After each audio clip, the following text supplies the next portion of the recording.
Welcome back to Top Bins, the show bringing you all the action from England and Italy, not the bottle top pop sound that we were looking for, onomatopoeia, Nah. whatever it is. Not Not a the good, sound we were looking for, but we will ASMR. get no ASMR on this one. It is the Premier League preview episode. We're always bringing you the action from England and Italy, but it's going to be a very England-forward episode this week because the Premier League kicks off August 5th. And we are barreling in on that. Italy, we have to wait an additional week for. So we wanted to bring you a preview of the Premier League week because, listen, everyone's going to be giving you that preview like next week. We're giving it to you a week in advance. So you get it on the ground floor. When you listen to these other podcasts, you're reading the other articles by these chumps. You're like, listen, the Top Bins boys already sorted this out for me. I already know all of this. So we're going to round out a little bit of a Premier League preview for you this week. I'm your host, Matt, joined by my co-host, Dom. Dom, how you doing tonight? I'm good, dude. How are you? I'm chilling. Like always, ate dinner, chilled out today. I see you rocking the Virgil jersey. Yeah, I try and remain unbiased as possible, but when you're talking Premier League preview, you got to break out the fine wear, for the occasion. Of course, as I said, we will be doing the Premier League preview. We're gonna do this a little different. Sometimes, previews of the season will go through each team and give a little bit about them. I think that's helpful, but there are tons of those out there. What I think people want to hear when they listen to a Premier League preview is they want to hear whoever is writing or talking, want to hear them talk about who they think the champion is going to be, who they think, the top four, and who's going to get relegated. And maybe, a few teams that could surprise or underwhelm. But that's not it, and that's what we're going to keep this to. We're just going to talk about who we think will be top six, who we think will be relegated. We each picked a team that we believe will overachieve and underachieve. And we picked our top goal scorer. So this would be fun to look back on at the end of the year because, frankly, there's not much separating usually the team in 11th from 13th.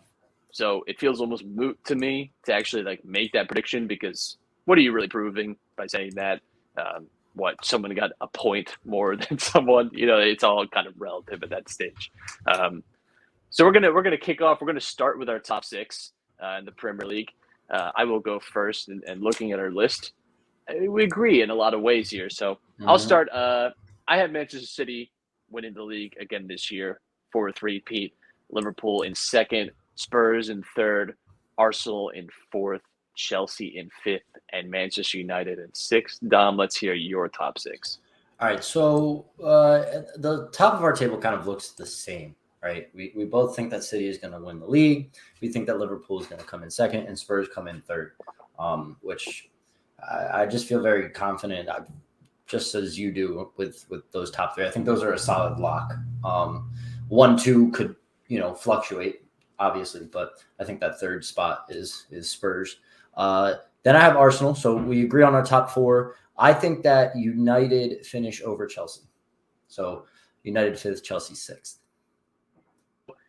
Where I think I have the most difficulty with the top six in England this year is similar to last season, where it's really, Chelsea were that third team last season, especially the first half of the year, that felt like they were in a similar type of tier to Manchester City and Liverpool. Can't forget that they were leading the league for a decent amount of time. They're actually top of the table more than Liverpool were last season, despite Liverpool finishing well above them. Chelsea, I think there's some concern about. Here's my big thing. Between Arsenal, Chelsea, United, I think each of them have concerns and flaws, as well as things going for them too. And it's just hard for me to pick amongst those three who I think would be better. So for Arsenal, I think you can certainly question Arteta and how good and effective he actually is as a manager and how consistent they've been over the years, because they've had these really bad dips in form. We saw that with Arsenal last year in the second half of the season where they fell out of fourth, end up finishing fifth. They could have been in the Champions League this year, but they sort of collapsed. But they have a really young squad. And we know that young teams, you can take leaps in development. And I think you could certainly count on that being a factor for Arsenal this season. And I think, again, you can expect that some of those young players will progress yet again and could be the difference in them finishing, in those Champions League spots this year. I think they've had a pretty good summer window. I think you can say that Arsenal made some good signings. It hasn't been like an A+, but I think it's been very good, very strong. Chelsea, especially coming off the back of the friendly against Arsenal and really a lot of the quotes from Thomas Tuchel, just seems a little toxic at the moment. And perhaps the squad is a little stagnant, but they've also lost some key players. They've had a mixed business. Like, I think Sterling and Koulibaly are good, but I think you can make the case that's not really been enough.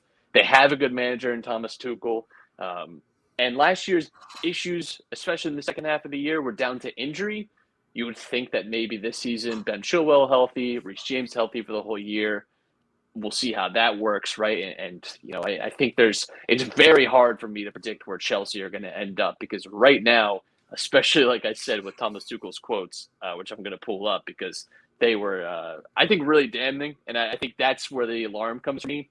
I don't take too much stock into Arsenal beating Chelsea in the preseason, because Manchester United also beat Liverpool in preseason pretty comprehensively, right? It's about what you hear afterwards. And all we heard from Chelsea afterwards was, frankly, a lot of negative stuff from Thomas Tuchel, which is where I'm worried. What I noticed from that friendly was, Chelsea players yelling at each other, right? Jorginho was kind of yelling at his teammates about where they should be, or if somebody didn't check to the ball, and a lot of the passing out of the back wasn't crisp enough. A lot of botched passes, just out of bounds. It just looks like there's some type of dysfunction going on within Chelsea. I didn't hear the quote, so I don't know how toxic this is. But if there's some type of disconnect between the management and the players, and it's just, I don't know, they seem like they have squad depth, but it just doesn't convince me enough based off of some of these other teams. I think, the reason I put United over Chelsea is I think that Ten Hag has gotten enough pieces of players that understand his system and can kind of move that around, that kind of gives them the edge over Chelsea in my book.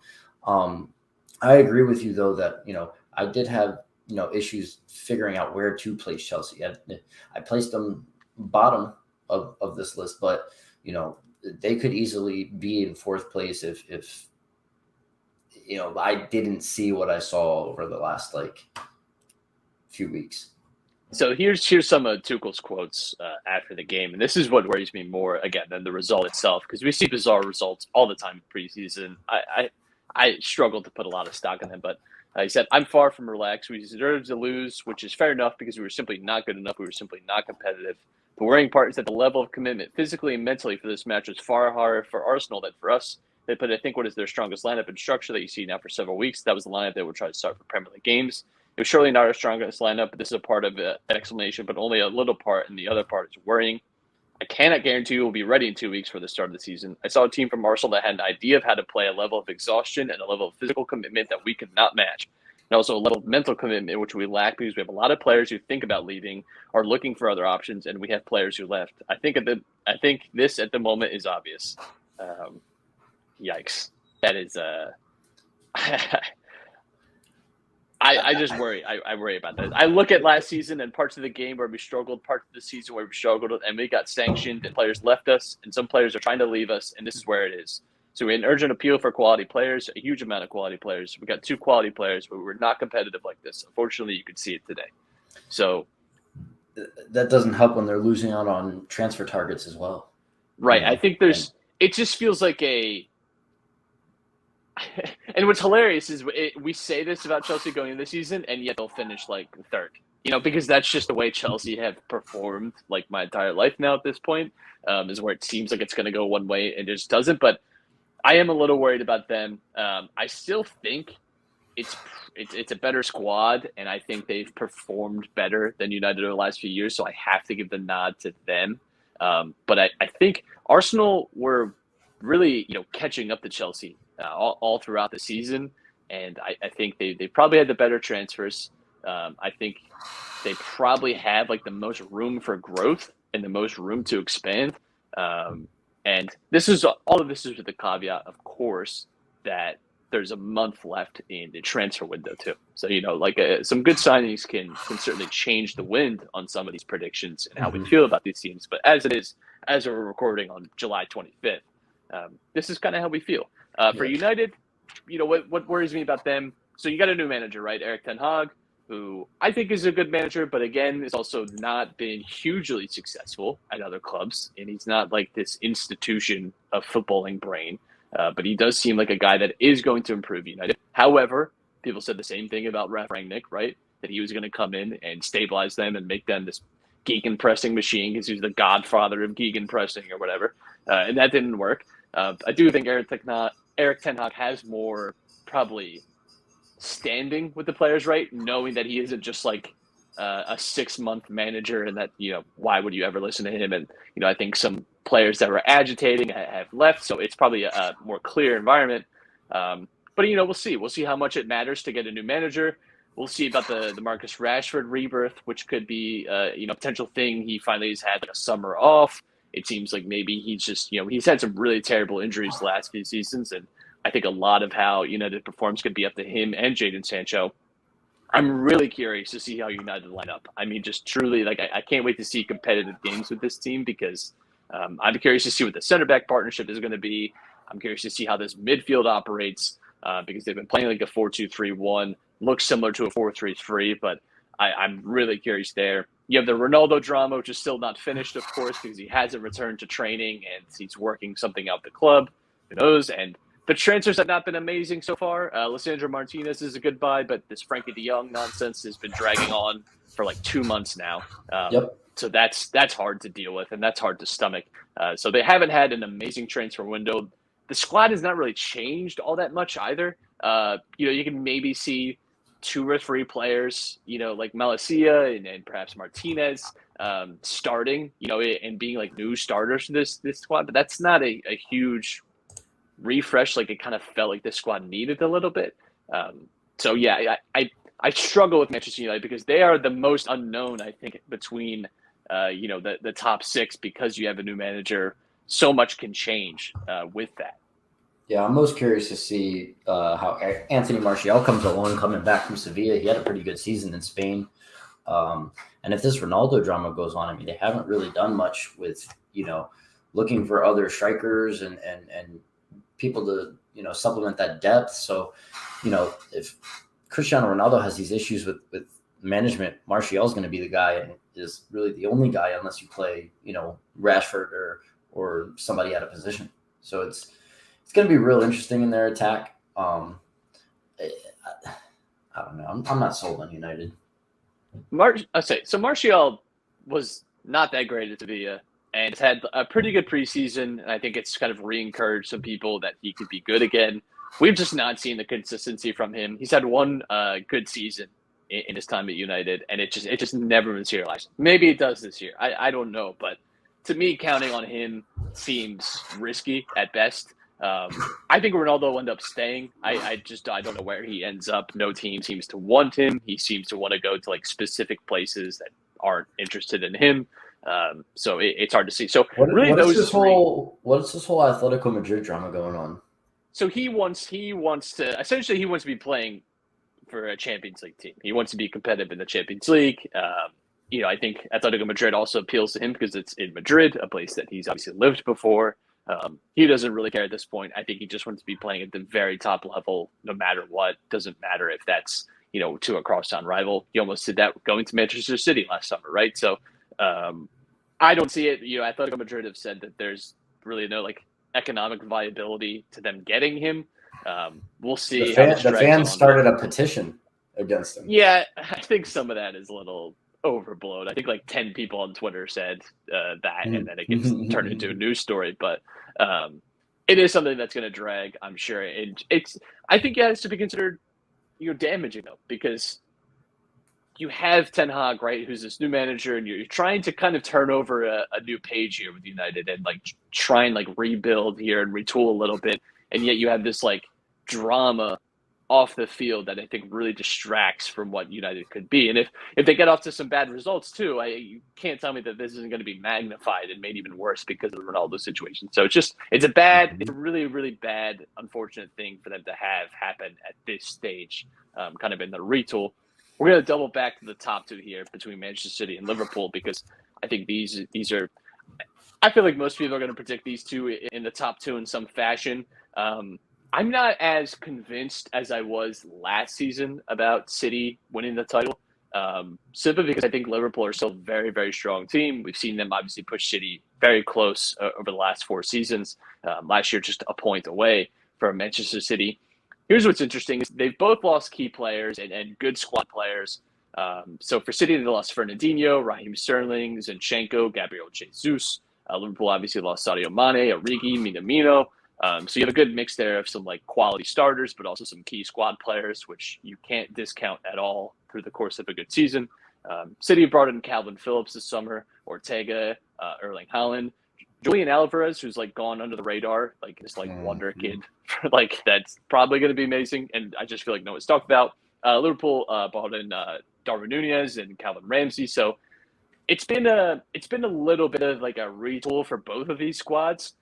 The last time we saw City drop off was because of some key squad members leaving, namely Vincent Kompany, right? The next season. And part of that was injury and some weird transition. But I do think you could, at least make the claim, you could have that discussion that was part of the reason why maybe that team lost a little bit of that edge. I don't think it's unreasonable to say that City can face a similar problem this year. It's not easy keeping motivated and momentum. New signings help with that. When you bring in like new faces, hungry players, all those things, when you bring in a goal scorer like Erling Haaland, I'm willing to believe that this team is still very, very good. But it's not a guarantee either. I think everyone has penciled them in for 95 points each this year. And I don't know that that's necessarily the way it's going to be, because I think both of these teams have, like I said, have lost some key players that have been staples in like their title winning challenges and like, that's it. Like that's a hard thing to replace. That's not something that just comes to you right away. And there could be a change in how both of these teams play and operate a little bit. We haven't really seen City with a true number 9 under Pep Guardiola, and you can make the same argument for Liverpool. Like they both have gone with these very traditional kind of center forward players. Now Nunez can drift out to the left a little bit, but Haaland is like a number 9. Like if you're drawing up your prototypical center forward, it would look a lot like Erling Haaland. And Darwin Nunez, honestly, very similar. So I'm very curious to see how that works. City are, obviously going to add a clinical goal scorer, but there's question marks about his health. I just don't think it's penciled in the way people have made it seem. Like buying Erling Haaland equals Premier League automatically. City are still going to be, and they should be, the favorites to win the title. But I don't think it's as automatic as maybe people are making it out to be. I still think it's going to be very close between these two. And I wouldn't be surprised to see Liverpool win the title. They were very close last year again, and they've beaten City to the title before. I don't think it's out of the question. It's very hard to three-peat, by the way. It's not something that's done very often. A few clubs have done it over the years, so we'll see if City are able to do that. Yeah, I mean, look, you said this earlier. You can't really buy into a lot of what you see in the preseason. We only really got to see Manchester City's like true starting 11 for like 20 minutes or something like that. You watched that game more than me, but what I did see from a lot of what Pep was trying to use with some of the newer signings and some of his players, like you saw Calvin Phillips just get like he was pressing all the way up into the opponent's 18-yard box. They're seeming to go with Jack Grealish now on the left because they sold Sterling, and I don't know, maybe Pep's going to more of his 4-3-3 that he kind of ran at Barcelona. Maybe he's going to, make City run tactics sort of similar to that. I'd love to see it because, Pep ball is always, quick ping passing, get it out wide. If you can get it into your like center forward, he's going to score. And Haaland's the perfect guy for that kind of system. So if, he kind of runs it a la, when Ibra was at Barcelona, City could be really good, but like you said, Nunez has been brought into Liverpool. Obviously, you still have Mo Salah. It's Liverpool can, keep up with City, if not be better than them this year. It's very tough for us. It's not clear cut, like you said. But I don't know. It's going to be real interesting to see how those two teams come along. These two teams have been far and away the best. It's just another year of dominance for both of them. Right. Over the last 4 seasons, a single point, you add up all their points, a single point separates them. The margins have been so thin. Now, in some of those title-winning seasons, like Liverpool's title-winning season, City had a little bit of a fall-off. We obviously know in the 2020-21 season, Liverpool fell off because they had just had no healthy center backs for most of the year. But in the years where these teams have been healthy, it has been as close as you can get. I mean, outside of it going down the goal differential, which it almost did last year. It's just they have been at each other's throats the entire time. They push each other to new heights. Again, I can't stress this enough. I talked about it a lot at the end of last season, but I just think that we are witnessing 2 of the best English teams ever. Mm-hmm. It's not always easy to recognize history being made when it's right in front of you. Usually it takes some perspective and some time to see that. I think we have to realize now that we are going to talk about these teams for a very long time. And this is, I think, very likely to be yet another edition of just a great season-long rivalry, and one that's not great for my blood pressure and my anxiety and my stress. But, we'll get to that when we get to that. But I am looking forward to it. I think it very much is these two in their own tier yet again. I don't know that I see any other team breaking into that stratosphere. A team that some people have mentioned is Tottenham Hotspur, right, who we both picked to finish in third. Reason being, I think they have the best manager outside of Pep and Klopp. I think you could honestly say Conte's in a similar type of tier to those two. He's a very, very good manager. He knows how to win. He knows how to win domestically, especially. So they have a great manager. Probably the best 2 players, too, that don't play for Manchester City and Liverpool. I think Kane and Son especially showed it last year. Son getting a golden boot along with Mo Salah. And Kane has been a player that's no stranger to being top of the goal-scoring charts, top of the assist charts. They're just a great duo. I think they made smart signings this summer. I like the deals that they've made. They don't have a perfect squad, but I think they've added some good depth. They have great continuity as well. I think they've kept a lot of their core together, yet have added some vital pieces, which I think obviously helps. And if you look at them in the second half of the season, they were the 3rd best team in England. They were outperforming Chelsea. They outperformed Arsenal at the end to finish in 4th spot. And they've been aggressive in the transfer market for great reason. And what I love too is that they've gotten a lot of these deals done early. And I didn't mention this as much for some of these other teams, but this will be a theme for me. And it's something that I just personally really want. If you can get all your transfers done, and these guys are in for preseason, they're on the tour, they're there working every day from July 1st and on. I think that is just such a huge advantage. I think there's a reason Manchester City, there's a reason Liverpool do that, right? Because they know that those extra 2 weeks that you can give these guys to bed in, to get comfortable, to know the system better, to get them in so you can get, your fitness regime that you wanted on them, the training that you want on them. Those are crucial weeks that you get with these players. So getting your business done early, I think is such a huge advantage. Spurs have done that. And I think that's really commendable. I think that's really smart. I think we're very much in the same opinion as many other people that Spurs look to be in line for a very good season. So I'm looking forward to seeing how that somehow they defy those odds and really disappoint us this year, because that just seems to be something Spurs would do. I mean, Conte's getting the players he wants. It's scary for the Premier League. I mean, it's not scary for the top 2, but for everybody else, Spurs is not going to be easy to beat this year. Even with top 2, I don't think that they are I would not call them today title contenders, right? But if you told me that they were involved in the title race to whatever month in the season, I don't know that I'd be floored by that. I think we can't forget 2 years ago, they were technically in the title race up to Christmas, right? Yeah.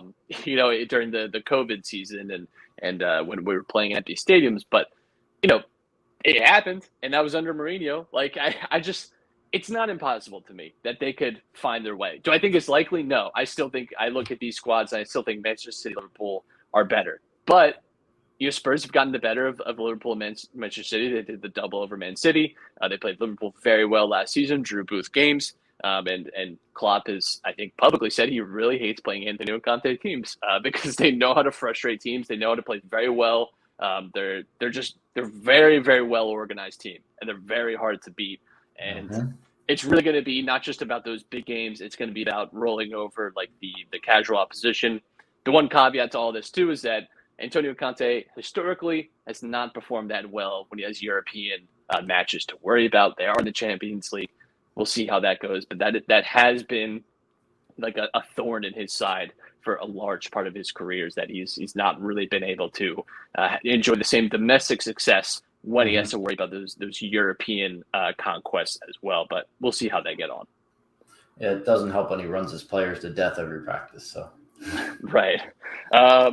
So let's move on from our top 6 to our bottom 3. We've got some similar names here.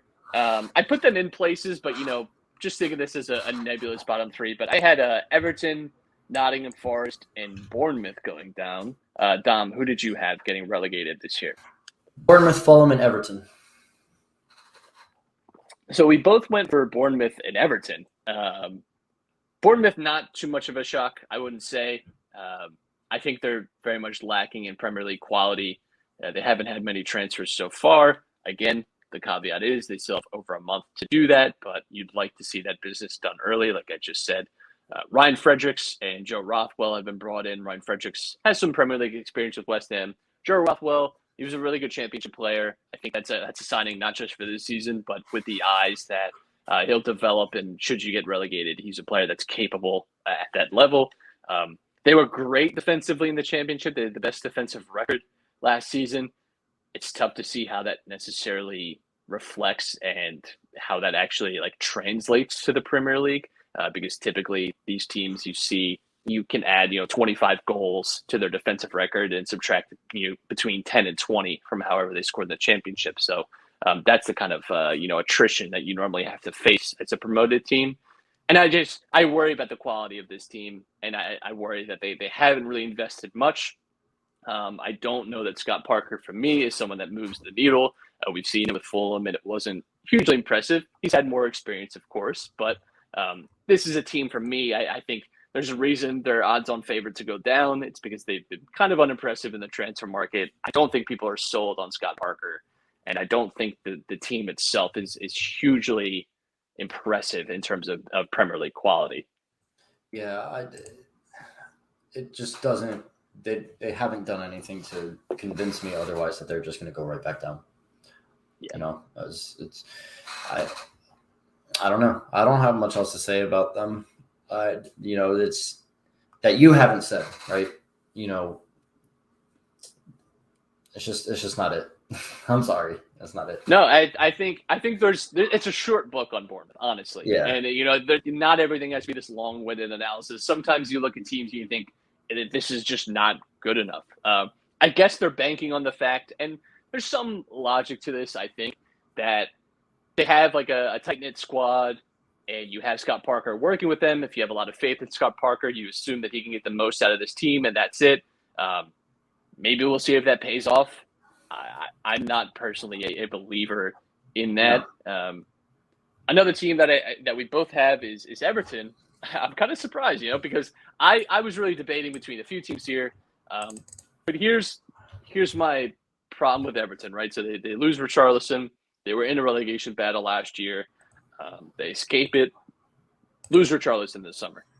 Have not replaced him yet, of course, but we'll see. But their prospects for replacing him are not good because there's still a lot of financial difficulty because of the bad spending that they've had over the last 3 or 4 seasons.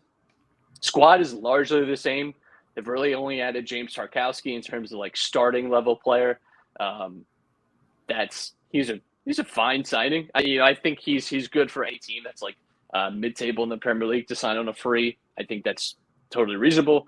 But that's it. That's really the only addition you're really making to this squad. that concerns me No. to a team, again, that just barely scraped past relegation, and you lost your best player, and have not even come close to filling that gap at all. When you just Damari look at Gray the- is going to be that guy. When you look at the, squad list, it just screams to me like championship. That's just what it is, right? You're putting a lot of the goal scoring on DCL or, like you said, Damari Gray. It's not the names you want to depend on totally, right? Like you have Dele Alli, but he has no support. He really doesn't have anybody, in my opinion, in the midfield to really help him out like that. So, Alan's getting older. He's 31. It's just they're going to underperform, and they're just going to go down. Yeah, Calvert-Lewin too. Had an injury problem last season. Really didn't play as much as you'd want him to. But he's going to be playing out without Richarlison. Richarlison was a key kind of partner for him up top. Did a lot of defensive work too. Did a lot of good running that I think opened up space for Calvert-Lewin. They don't have a ton of creators on this team either. You mentioned Dele Alli. He's been he was lost last season with Everton. He was just a pointless signing, honestly. And he's had some good preseason moments. It's preseason. Every year we do this, and people pretend preseason really means something. I've seen teams have awful preseasons and win the league, right? I've seen teams have great preseasons and be still terrible because it's preseason. I don't know how to make that any more clear. What really worries me about this team, similar to Chelsea, is what the manager is saying after games. And Frank Lampard seemed exasperated already. He gave this interview after the Minnesota United game where they lost 4-0 and just seemed over it. Just seemed complete. He looked like it was January and they were bottom of the table already. And that is what really worries me, because one, I don't have a lot of faith in Frank Lampard. And two, I don't think Frank Lampard has a lot of faith in his team. I think he's very frustrated. If you look at a lot of the news coming out of Everton, a lot of the rumors that they're not getting the signings that they want. They're not getting not only the quantity, but the quality of signings too. That the squad needs to be improved, that there needs to be better depth and people actually competing for spots, and that just does not exist right now.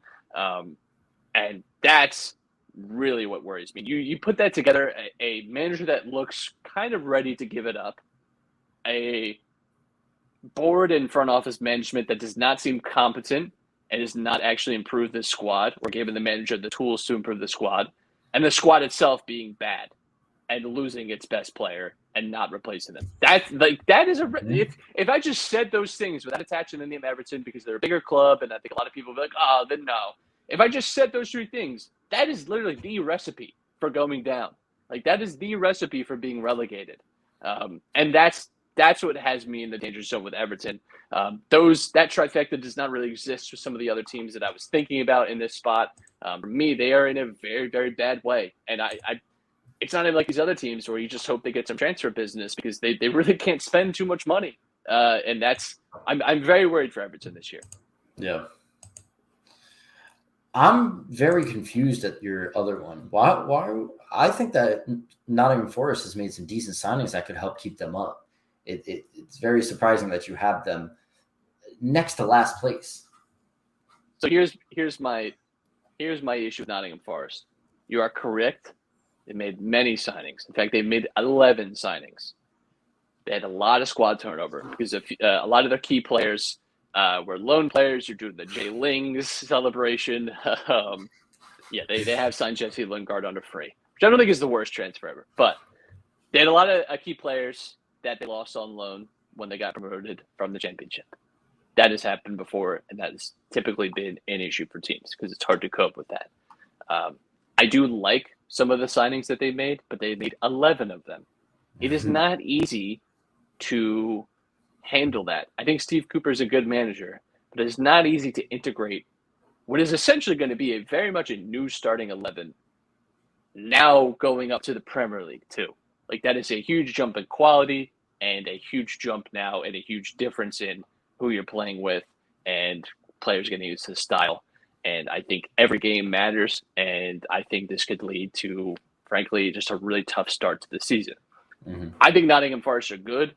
I would not be shocked if they stayed up, but I'm looking at them now, I just think this is going to be challenging, and the signings are good, but I don't look at this team. I'm not like blown away. Like, wow, this team is oozing in Premier League quality. There's some nice players here, but this is not like a amazing squad that I think like it's not like we looked at Brentford last season. Thought I think this team's very good. I think there's some very very good players. I really like the way they're composed. I think this team is staying up, right? Like I think they'll be pretty good in the Premier League, and that rang true for Brentford. I don't know who's scoring goals for Nottingham Forest because Brennan Johnson is good, but he's not like an elite goal scorer, and he's going to have to take a big leap this season. I just have questions. I have questions. I think they'll be a tough team to beat, but I do think this is a team that's going to struggle at this level, and I do think the squad turnover for me personally, is just a little bit of a red flag, and that could very much go either way. That's fair. I personally think that they're like a spot or two above relegation. I think that, it's I can understand why you would put them there. They're going to try to probably have to battle to, stay up. But I think that when it comes down to the end of the season, I think that it will help. Now, as a caveat, right, they really can't do business in January now that they brought in so many players, right? You're trying to integrate more players. Like, that doesn't make any sense. But I do like some of the, signings that they brought. We talked about Awani in the past, a couple pods ago. Jesse Lingard's come in. Your boy Nico Williams is there now. So there's some quality in the back. They brought in Moussa Niakate from the Bundesliga as well. And they also have rumors of like Issa Kabore, the right back coming from City. Who knows if that's going to actually happen? They got Lewis O'Brien too. Backs. Yeah, they got Lewis O'Brien, who's like this midfielder from Huddersfield too. Teams are like drooling over. I remember Leeds really wanted him very badly. Like I said, I like a lot of the signings in a vacuum, but it's a lot of signings, and it's just a huge jump in quality. It's tough. It's tough. I know, like I've seen them. Oddly enough, they're the championship team I've watched the most coming into the Premier League, and yet I'm like, I don't know about them. I really do worry for them. I still think there's a quality issue there, and I would not be surprised to see them get relegated. I think there's more of a quality issue with Fulham. You want to talk about teams that really haven't done much in the transfer window. They signed Andres Pereira and Palhinha. Now Palhinha, I'm not trying to talk down on that one. That's a good signing for them. It helps their midfield out. But I mean, aside from that, they really haven't done much. And they did sign Manor Solomon. That became official because there was the Ukraine issue with Shakhtar Donetsk. He seems to be like a pretty highly rated winger. But my feeling on Fulham is this. They also seem like they're pretty close to signing Bernd Leno, who would be great, and I think would be a fantastic goalkeeper for them to have. The only part of them that I'm truly worried about is defensively, because their center backs are just not good. Outside of that, correct. I think this team can give other teams a lot of problems. And historically, if you win the championship and get promoted, odds are on your side to stay in the Premier League for at least a season, typically, right? Now, that doesn't mean just because Fulham did it, there they go, right? There, you wrap them up and bubble wrap, they're safe, right? But that is a good indicator that you are a very quality side. They were breaking record after record. Mitrovic scored 43 goals in the championship last season. I have to believe at least one of these times he gets promoted with Fulham, it actually turns into like a good goal-scoring year for him. He's going to score like 13, 14 goals, something like. I think this Fulham team are a lot more composed and have a better makeup. Would I be shocked if they went down? No. I just look at them now. I think they are, and they showed that last year. They are better than Nottingham Forest and Bournemouth by a pretty significant margin. And they haven't really lost players. They've added a few here and there. Maybe they could definitely do with like another defensive signing, but especially if they sign Bernd Leno. I think Fulham are actually in a pretty good spot to stay up this year. I don't think they'll be amazing. I don't think they're going to be like one of these, newly promoted revelations like we sometimes get with the Premier League. They're not going to be like Sheffield United, finishing in the top half. Like I think they'll be a pretty capable Premier League team. I really do. Okay, fair enough. So now the next thing that we have on here, we both picked an overachiever and an underachiever. So a team that'll play above what it looks like on paper and a team that will disappoint us this year. So who do you have as your overachiever? So my overachiever, I went Aston Villa. I love what they've done. I like the business. I agree with you. I think some of it is going to depend on some things going right for them, right? So they have two really good signings, which I love: Diego Carlos and Boubacar Kamara. They got them done early too, so much so that people I don't even think have like registered that they signed them because this happened like 3 months ago. So like it's not even on people's radars anymore. And I love that this guy's been in early. Diego Carlos is like a Champions League level center back. That's a great signing. Kamara as well, at like a Champions League level center midfielder, defensive midfielder, young, going to grow into that position. I love it because that is a part of their game too that they really had to improve was in the midfield. They still have good attacking talent on this team, and Carlos and Kamara will definitely go into the starting 11 and strengthen that. But they still have guys like Buendia, Leon Bailey, Coutinho, who they signed permanently now, Danny Ings. If those guys like any 2 or 3 of those guys have a good year, this is a team that I think could finish in that top half, and that would be that to me would be a very strong season for Aston Villa. Gerrard was telling players he wants them to finish in the top 7. I think that's fine to have an ambition like that. I think that's good. I think that's healthy. They're backed by very rich owners. They're not afraid to spend money. They've spent it, I think, wisely on some of these players. You have guys like Jacob Ramsey who come through and can make a difference this year and have another leap like he did last season. I think there's a lot to like. I think Ollie Watkins can back on track.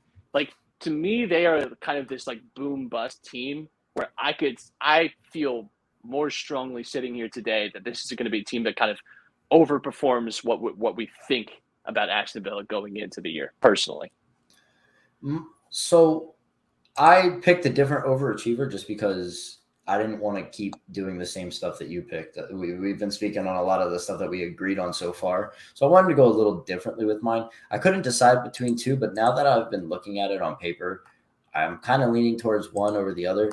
I listed both Newcastle and Leeds. The only reason I'm leaning more towards Leeds than Newcastle has made some signings to bolster their defense in Sven Botman and Matt Targett, brought in Nick Pope, but really haven't done much other than that. Now, that's not to say that they don't have quality players in the midfield and goal scorers, but, backed by some rich owners, they're making some late, window signings potentially. I don't know, but, they're rumored with like Jack Harrison. And we talked last week on that Broja deal, which is supposedly supposed to happen. So, they're looking to make some signings, but yeah, we haven't seen that yet. So there's not a ton of squad improvement, whilst Leeds has brought in, more players in the midfield and like the big attacking talent in Sinistera from Feyenoord, which we've talked about on the show, Brendan Aronson, Mark Roca, and Tyler Adams. So I think that Leeds has spent some of that money that, from selling Calvin Phillips and stuff like that in the right areas so that they can become a little successful and bring improvement to themselves. Yeah. So Leeds could go very much either way for me. They were actually a team that I was thinking about putting into one of the relegation spots just because here's what I worry about with Leeds. They lost Calvin Phillips, who's a big part of their midfield, although they didn't have him for a lot of last season. And this is what makes Leeds so hard for me because for 3/4 of the year, they had Bielsa. They were awful in that. I've seen a lot of people bring up, they conceded 79 goals last year. Yeah, one, because they had a terrible injury crisis. And, they were shipping like 6 and 7 goals a game to certain teams. Like, you take out like that Man City and Arsenal game, and you're down to like, if you just say they still get beat 2 or 3-0, it's like down to 70 goals. Like, I understand you can't do that, arbitrarily, but I think people have really lost context of Leeds season last year and that they had a really bad injury crisis. They had a lot of COVID issues. Bielsa, on his way out, I think just really tore through this squad in a way that it was kind of just unsustainable. And they were just shipping goals left and right. I think teams really figured out how to beat Bielsa's teams and were just scoring at will against them. There was multiple games again where they're conceding between 4 and 7. When Marsh came in, that stopped. That was not the case with Leeds anymore. They were much more compact. They were just a better team. They were going down under Bielsa. Marsh kept them in the Premier League.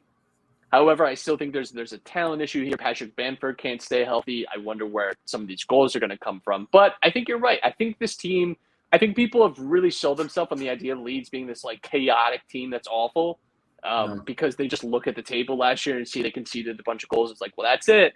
That's what this team is. No, I think they'll be a much more composed team this season. I still worry defensively because they have not made a lot of defensive signings this year. They could really do with another center back. But I do think Leeds could definitely overperform.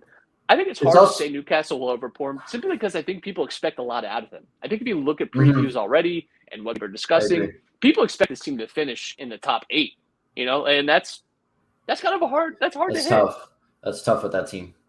A little cherry on top with Leeds from the transfer rumor mill is if they are able to sign Charles de Ketelaere, who has been rumored both with Milan and with Leeds, they're able to bring him in. Those questions that you have, with Patrick Bamford being able to stay healthy and stuff, that's a big supplement to the attack right there. So if Leeds isn't this chaotic team. And I do think, like you said, I agree that people expect Newcastle to play really, really well. And like I said earlier, they haven't made enough signings in the attack to kind of supplement that, in my opinion. They're still, running it back with the same team. And they're not a top 8 team if they do that. I think people have really expected Newcastle to go a lot faster than Newcastle plans to. Newcastle are taking the long approach here, knowing that it's better to build sustainably over the course of 2 or 3 years rather than, they've learned lessons from a lot of these other teams that have had big takeovers where you can flash all the money you want. You can spend $200 million in a window. It usually does not get you success faster than just like building sustainably and smartly. Correct. And you don't want to ruin your wage structure early on in this new project and sign these big name players for an inflated contract. No. I think if you're gonna build the way they are, I think they're doing it in a smart way. Could they be a little more aggressive? Sure, but they also, again, they're a season off of almost being relegated.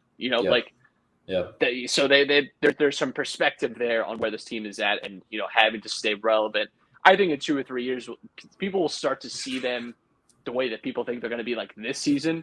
But it's going to take a few years before you see Newcastle at that level. We're going to get back with Chris Wood and Callum Wilson. That's not the worst thing. I don't know.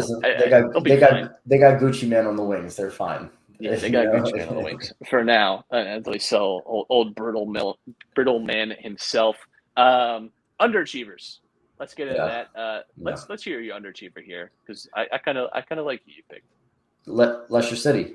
Listen, they haven't made a signing. Like the only thing they have is Dennis Pratt returning on loan from Torino. Like that's it. They don't have anything else, and they're rumored to lose Yuri Tielemans. Like, they were already starting to go on a downward trend last year. It's only going to continue this year, in my opinion. They have some quality players, but you have to try to make improvements every year on your squad, and they haven't. And yes, they're rumored with some people that a couple, but nothing that like screams, "Hey, we're going to be really good." I think that they're not going to perform as well last year. Where did they finish last year? Last year they finished in 8th.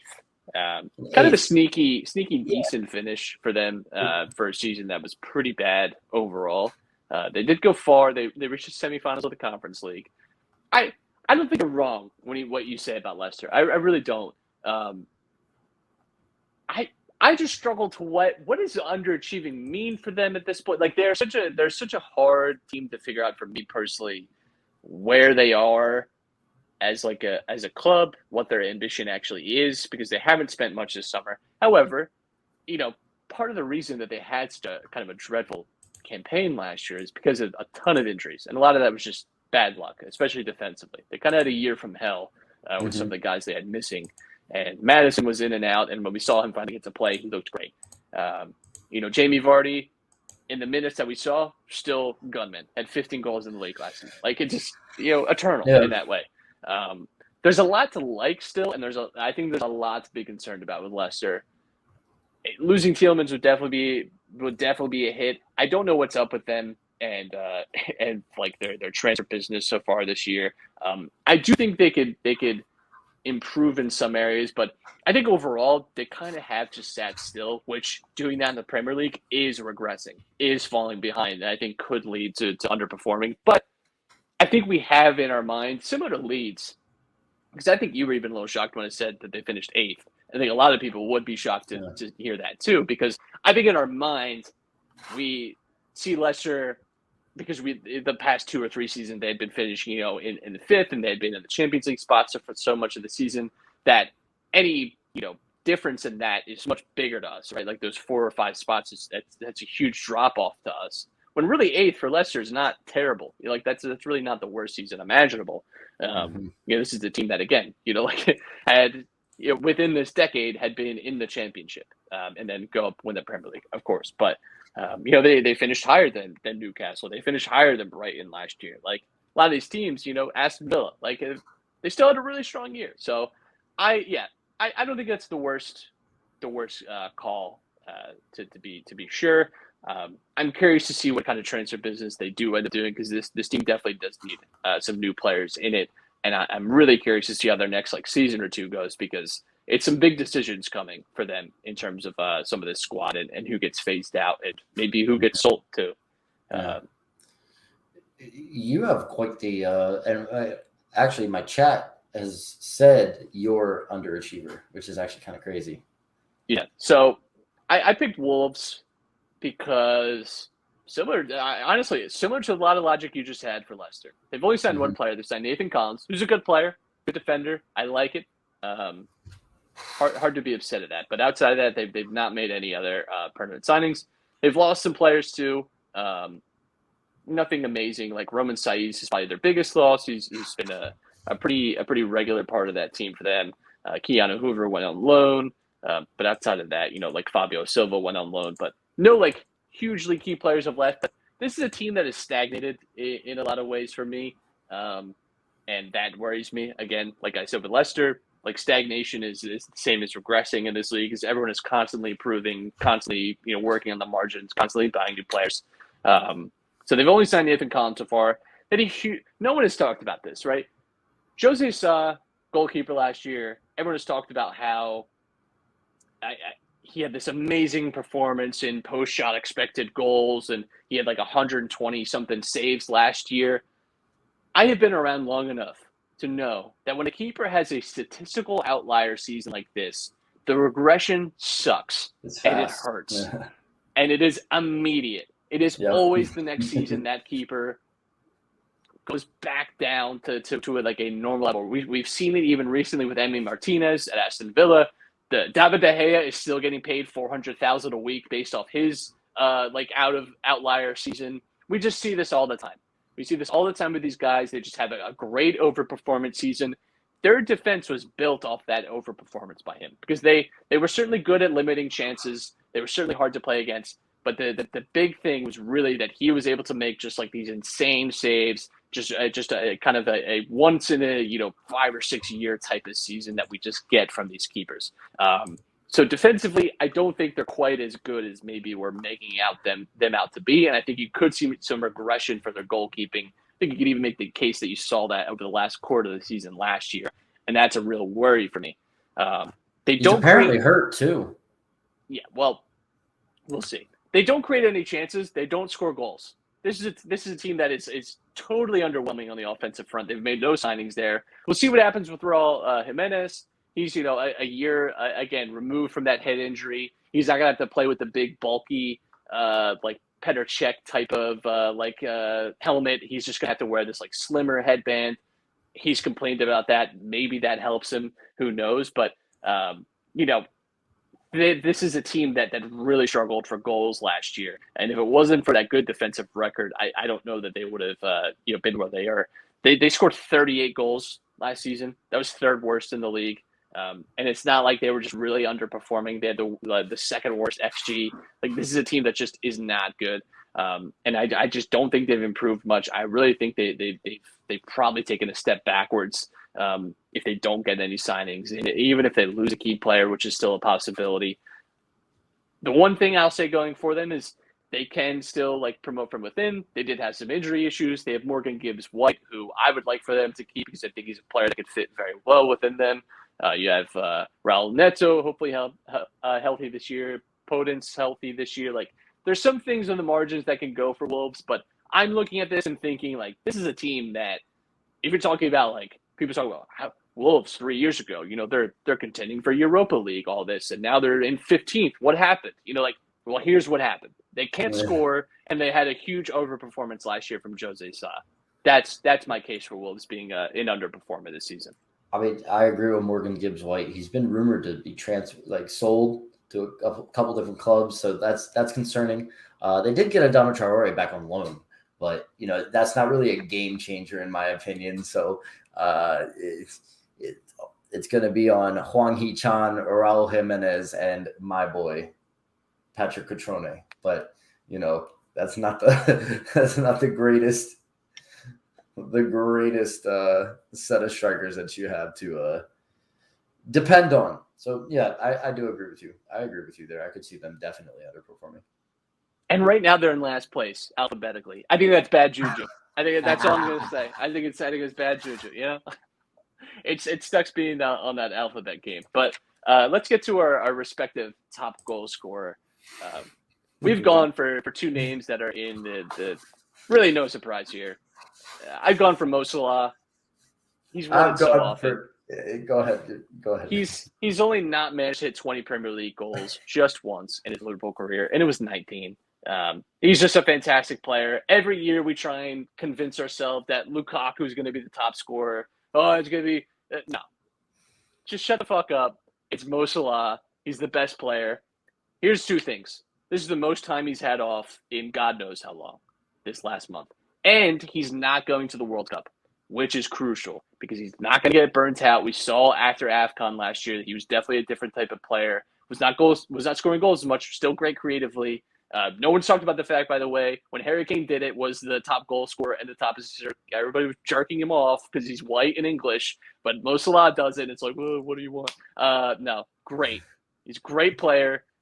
I don't know why this man doesn't get respect. He's the Premier League record goal scorer. Even Cristiano Ronaldo, Luis Suarez, Harry Kane have not done that. I'm tired of hearing about it. The disrespect ends this year. He gets 27 goals. That's it. Mo Salah, my top goal scorer. Listen. I kind of alluded to it earlier in the show. Matt, a couple summers ago, do you know what my favorite TV show was? Your favorite TV show? Outer Banks? No. Show on Hulu from the History Channel.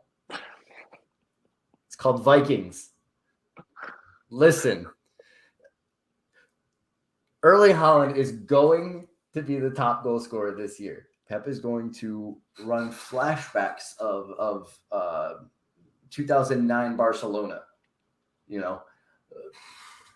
Going down the wings, getting it into Haaland. Haaland's going to score. He's going to be Ibra 2.0 in the Premier League.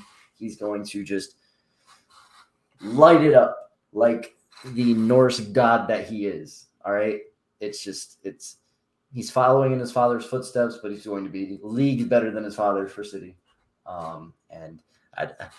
You make great points with Salah. Salah is always going to be one, that's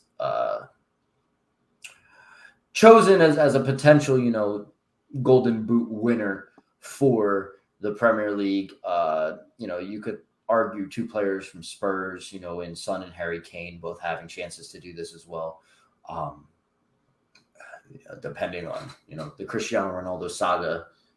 But I think that we both have the two, favorites and two, most reasonable ones outside of Son and Harry Kane. And I just think Haaland is great. I'm a big fan of the kid. And I think that his story is going to continue, and he's just going to have an absolute banger of a season for City. So Erling Haaland, I think absolutely can. To me, and it's the same question we had last week when we were talking about the over-under for him, which was like 24.5. That is, to me, just a question of, do I think Erling Haaland is healthy the entire season? Fair enough. And now, of course, anyone can get injured. It's not like Erling Haaland is like, oh, man, I don't like to play that game. But he has shown over the last 2 seasons that he has struggled at times. We'll see. I do think he's tailor-made. I think it's a great pick. He certainly could be. He is the odds-on favorite. He's at plus 300 to be top goal scorer. Mo Salah's at plus 500. Harry Kane also plus 500. Gabriel Jesus at plus 1,200. I can tell people have definitely been watching preseason because that ain't evident. Youngmin Son at plus 1,400. Darwin Nunez at plus 1,400. Ronaldo at plus 1,400. Jamie Vardy plus 2,500. Tell you what. That may get some Red Bull in him. Watch out. And Raheem Sterling, I think an interesting one at plus 2,500. Not inconceivable to me. I don't think Chelsea's going to depend on him for some goals, so I can see it. Not the worst, but yeah, I think Erling Haaland is a fine pick. I wouldn't be shocked, but I just, I think people got to give Mo Salah some respect. That's all. It would be his 4th Golden Boot. Let's give the man a little bit of his due. That's all I'm going to say. Maybe he's just one of the best Premier League players ever. Maybe we need to have that conversation finally. I don't know. What's it going to be? My chat is saying Ronnie should go to Wolves. It fits in with the 99% Portugal national team. And honestly, if he were to do that, he could be an odds-on favorite to win the Golden Boot because he's going to be the only goal scorer there. So that would be it fits his style perfectly, right? He goes to a club, the team has to play through him. So I really struggle with what happens with him this season. And it's so crazy too, like how fast the narrative has switched on him. Not that I feel sympathy for the man, but it's just it's crazy that like now pretty much everyone is like, this dude sucks. Like just like there's really like outside of his obvious like fanboys and all that. Ronaldo, I think, really taken a step backwards in a lot of people's eyes, and that's kind of an amazing thing to achieve because I think people like seeing United lose and have some some downfall. And when you are being like hated more than United, like when people are choosing Manchester United over you or siding with Manchester United over you over an issue, it's a bad spot to be in. Like you found yourself in an interesting spot somehow. I think the community opinion of Ronaldo, like the switch, is worse than the switch that happened over last season with Messi. Oh yeah, because Messi was just 100%. Like, he's finished, whatever. Like, but people, and then he had the Farmers League. Yeah, but he had like a decent second half of the season. Like Ronaldo, this is all ego, Whereas like Messi's never really had. I don't want to do the whole Ronaldo Messi things. Goddamn, like the Messi Ronaldo bots will find us, and I'll never have a normal day on Twitter again. But I do armchair psychologist here. I do think Ronaldo very clearly. This is not even saying anything crazy. Has a massive ego. I don't think you get the level that you don't get to the level that he has without having one. I think that's most great sports athletes do have a massive ego. But he's very public about it and it's very clear. Messi certainly has an ego, I'm sure, but also seems temperament just seems way more relaxed and just seems way more quiet. Way more like inner focus, whereas Ronaldo is much more aware of like his standing. And I think this is all for him, just like record chasing and wanting to be at the highest level still, no matter what. Worse than Zlatan? Hilariously, Ronaldo could learn from Zlatan in some humility, which is an amazing sentence that I just said. Because Zlatan has accepted in the last few years of his career to like just be a great like veteran player, which means still playing and like still demanding playing time for sure, but understanding that it's you're not at that level anymore, and that you can influence and be a successful player in other ways. Zlatan at 40 was still not really a hugely important player to Milan winning the title, but was an important player around the club to Milan winning that title, and that is something that he will have forever. Because I'm sure Milan fans will never forget it. He will never forget it. I'm sure it means a lot to him to come back after 10 years and bring a title. Like, there's something about losing your ego. Not that Zlatan has completely done that. And I think some of that too is like just marketing and branding. He loves to be like, I am Zlatan or whatever. It's like Chuck Norris stuff, like it's just like that's just what they do. Chuck Testa. Yeah, No. Chuck Testa. Nope. How did we get to a 12-year-old YouTube reference on here? How did we devolve? I don't know how many of our listeners will know that reference. At zero. That's a deep cut from just a different time of YouTube. When people weren't like vlogging them like feeding their best friend to an alligator for 7 million views. Like, like it's just not it's just a completely different time. But I do think Zlatan like has accepted that second stage of his career, which is like, you know what, I'm just gonna kind of ride off into the sunset on my own terms. And I don't know that Ronaldo's got to that stage yet. Ronaldo can still score goals. He's not been a player that has been helpful to teams winning. Yeah. That's been the issue. Yeah. You froze on my screen for a second. I'm sorry. Well, I think that's I froze on my screen right? as well. Okay. We're here. We're chilling. Can you hear me? Yes, we are good. We are good. Sorry. We're back. And we're back just to say that we're about to be gone. Yeah. We've done, I think we've done a great job, Dom, at premiering the preview of the Premier League. We have done a great job at previewing the Premier League. Some people might be mad. Maybe you didn't hear your club. I'm very sorry about that. Listen, I know the one Southampton fan that hears this is going to be really upset. Listen, you guys have a great time. You're going to finish 14th. It's going to be awful. I'm sorry. I don't know what to tell you. There's only so much you can say about some of these teams. We're not going to be the only people that do a Premier League preview. You can certainly find someone that's going to write 3 sentences about your club and pretend like they know something about them because they actually don't. Those places exist.